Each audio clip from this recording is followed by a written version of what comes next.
After watching this movie again, I am convinced that there is no debating it. Mr. Fred Rogers is the biggest badass that American culture has probably ever produced. Really, this documentary affected me on an emotional level. It taught me things about the man I never knew and about his show I never knew. As a documentary, this is about as good as they come. Because in the end, Won't You Be My Neighbor, it was sweet. And I was welling up with tears, but it's just like, I can't actually tell you exactly when. There is a part near the end, but it was a flow and ebb of emotion. Movie was so important for me to see. It's just uplifting.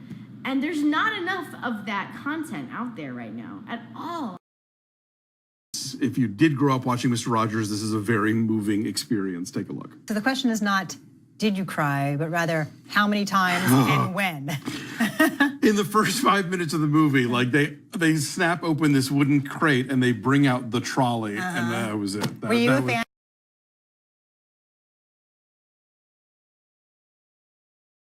Won't You Be My Neighbor is the 2018 documentary based on Fred Rogers that everyone's going crazy about.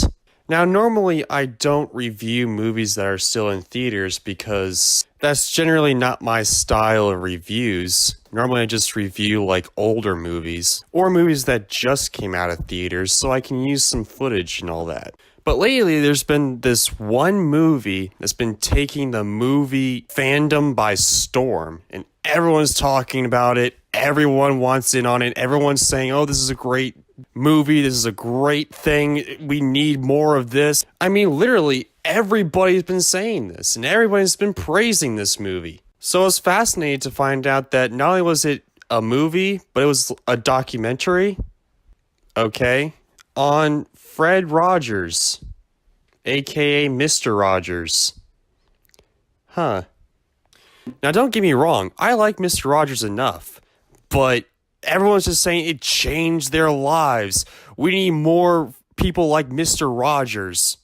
We'll never get another person like Mr. Rogers. This movie changed my life. Oh my gosh, are you serious? A documentary based on Mr. Rogers changed your life. Are you serious? I mean, I think this is coming from the same people that thought that The Phantom Menace was the greatest Star Wars movie of all time. So yeah, I went into the theater and I was just like, okay, movie, how great can you possibly be? I went into this movie with a lot of skepticism and a lot of criticism. Okay, movie, wow me. And I'm here today telling you that not only did it wow me, it went above and beyond what I thought it was going to be. Won't You Be My Neighbor is everything that was told to me and more. This movie kind of changed my life. I'm not kidding you. This movie kind of changed my life. In this movie, we see Fred Rogers as he truly was. The children's television icon that, yes, was in fact real in real life. Mr. Rogers was Fred Rogers. He was exactly the same on the show as he was in real life, which is extremely rare. I mean, the worst thing that this man ever did was show a ton of anxiety over stuff. And it shows in the documentary that he was nervous about everything. He was nervous about how children's programming was changing for the worst. He was nervous about how kids would react to certain aspects in the news. He was nervous about all the parodies that people made about him and whether or not children would take it the wrong way. A beautiful day in the neighborhood, a beautiful day for a neighbor. Would you be mine? Could you be mine? I've always wanted to live in a house like yours, my friend. Maybe when there's nobody home, I'll break in. Or even if they would see it. I mean, heck, he was nervous about being 143 pounds on a daily basis. And why was it 143 pounds? Because I love you. There's one letter in I, 4 letters in love, and 3 letters in you. I love you, 143. The best number ever, apparently. At least according to Fred Rogers. That's why he's so trim. You ever notice that? Why he's so trim in literally every frame of film you've ever seen of him? because he's 143 pounds in every point in his life. I mean, that's just ridiculous. I mean, if the worst possible thing that would ever happen to a single person was that he was too nervous about the fate of the world, that is a great, great man right there.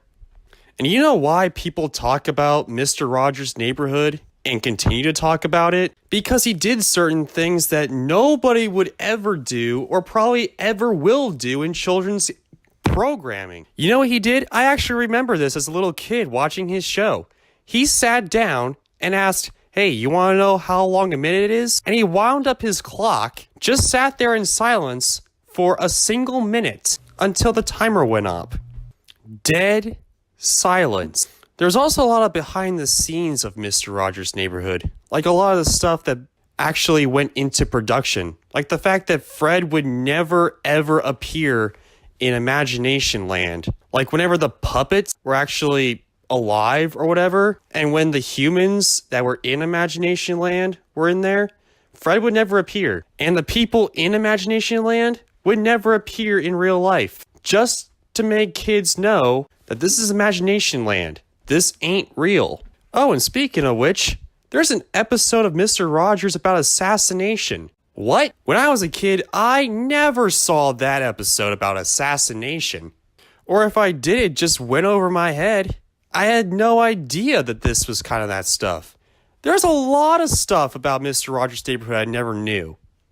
Like, I guess there was this news story about these white people pouring chemicals into a pool because black people were swimming in it. And you know what Fred did, apparently? He got out a wading pool on his show and asked the mailman who was black on his show to just wade in the pool with him, signifying that he's against this. And this should not be tolerable. And all this happened in the 70s on a kids show on Mr. Rogers' Neighborhood. What the heck? That is some bold stuff right there. It also shows a lot of Fred's life. Like the fact he took a little break from Mr. Rogers' Neighborhood so he can do this adult-oriented kind of show, which wasn't all that successful. And so he just went back to being Mr. Rogers on Mr. Rogers' Neighborhood because that was his area of expertise. It showed that for many people who don't know this, he was an ordained minister. And he had backgrounds in child psychology. And even in the documentary, it details how he felt that not wearing a collar was better than wearing a collar and dictating to kids, hey, you should be like this because this is the Christian way. That's not the way Fred went about it. He went down to kids' level. He figured it was better to be Christ-like and follow Jesus' path and follow Christ as an example for life than just dictating what you should and shouldn't do. This is just powerful stuff. Not only that, but it shows what Mr. Rogers did and how he was so successful. He listened to kids. He didn't just try to distract them and try to shove as much crap in people's faces as he could. He didn't just try to shove a message in kids' faces and just be like, yeah, whatever. Do this. That's the right way. No, he actually went down and listened to kids. He talked to kids in a very, very calming presence. He treated each kid as if they were special and as if what they were saying was important, because in a kid's mind, what they're saying is important. Now, here comes the big controversy surrounding Mr. Rogers and the fact that he and people like him are kind of the reason why kids act the way they act today, because they're entitled to everything. They think they're special. And actually, the documentary addresses that. And they address one of the last speeches he ever gave was the fact that, no, he wasn't trying to say that. Like everyone should just wish it and it comes true. No, he was just giving kids the confidence they needed because no one else would. He was giving kids a necessary confidence boost so they can go about their daily lives and become better people. Even in this documentary that's detailing the life of Mr. Rogers. It has a Mr. Rogers lesson. This documentary captured the spirit of Mr. Rogers. It captured the fact that yes, he wasn't perfect, but he was better than most other people. And he would be the first person to deny the fact that he was better than other people. And something that we desperately need right now. Especially right now. And I wouldn't be surprised if this movie wasn't at least nominated for Best Picture.